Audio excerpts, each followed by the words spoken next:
The life we have on Earth must have spontaneously generated itself. Scientists have reason to think that the first living cells on Earth came about through a natural process called chemical evolution. First living cell chemical evolution. Life spontaneously generated itself. Did life really spontaneously generate itself from chemicals? Has science shown this? We tracked down James Tour, one of the world's leading experts in synthetic organic chemistry, to find out. All of these little pictures of molecules coming together to form the first cell are fallacious, are ridiculous. The origin of life community has not been honest. They will write in their very papers, they will see some small phenomenon and extrapolate what this means in the context of origin of life. And then they will work with the press, and the press will extrapolate it all the more. And you get many, many people deceived, thinking that life has been all but made. All of this is a lie. Scientist Craig Venter creates life for the first time in a laboratory. We're here today to announce the first synthetic cell. We haven't created life, nowhere close. What they did is they took a cell.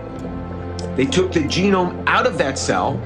They manufactured a genome that's similar to it, and they put it in. That is akin to taking an engine out of a Ford and putting it into a Buick and then saying, look, I created automobiles. No, you just took one piece, and it's not even the engine, it's just the computer control box you took out of one car and you put it in another car. That's what it was like. But the design of the computer control box you got from other cells.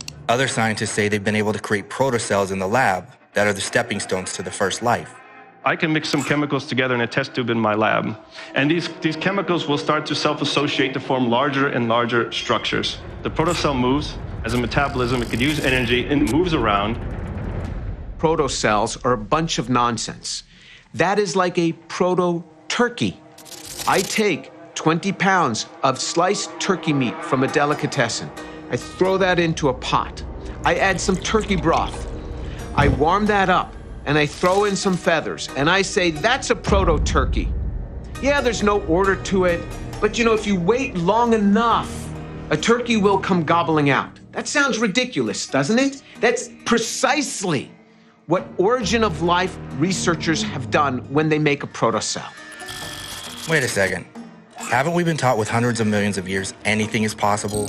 Time is actually the enemy. You let these chemicals that have been made sit around. They show the degradation in a period of weeks. Weeks is the twinkling of an eye when it comes to prebiotic timescales.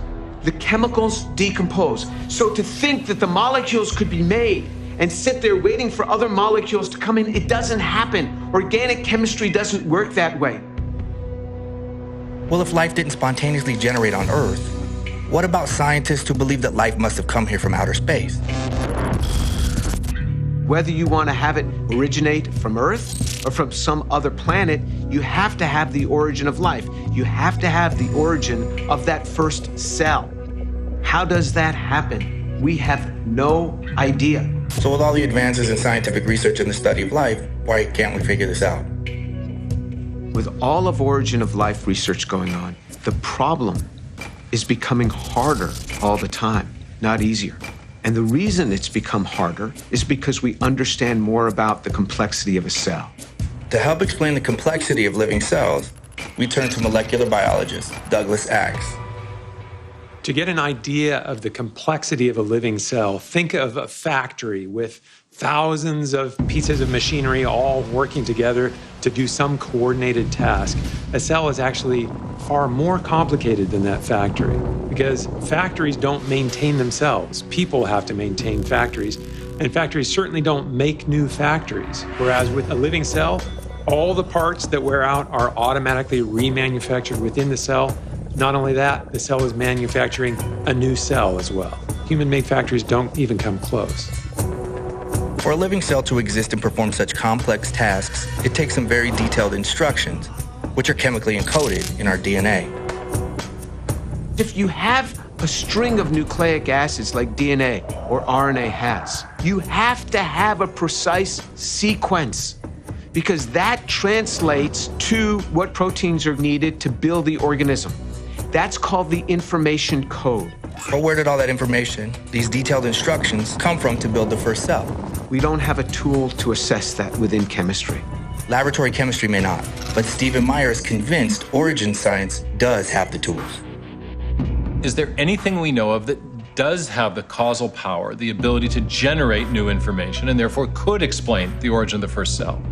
And I think there is, and that's the idea of intelligent design. Intelligent design is defined as the theory that certain features of the natural world are best explained by an intelligent cause, not an undirected process.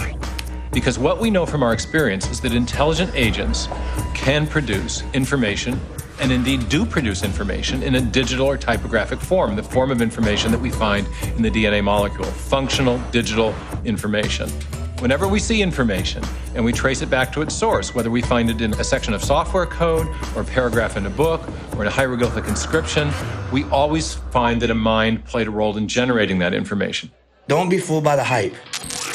Materialists are further from explaining the origin of life than ever before, yet they still refuse to consider the only observable source known to create information code, an intelligent designing mind.